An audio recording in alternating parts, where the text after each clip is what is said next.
আলাইকুম, আমার নাম আফসিনুর। আমি নার্সারিতে পড়ি। আবৃত্তি করছি আল মাহমুদের পাখির মতো কবিতাটি। আম্মা বলেন পড়ে শোনা, আব্বা বলেন মন দে, পাঠে আমার মন বসা, কাঁঠাল চাপার গন্ধে আমার কেবল ইচ্ছে জাগে নদীর কাছে থাকতে। বকুল ডালে লুকিয়ে থাকে পাখির মতো ডাকতে।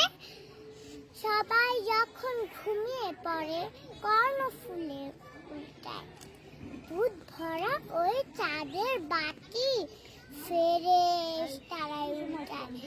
তখন কেবল ভাবতে থাকি কেমন করে উড়বো, কেমন করে শহর ছেড়ে সবুজ গায়ে ঘুরবো।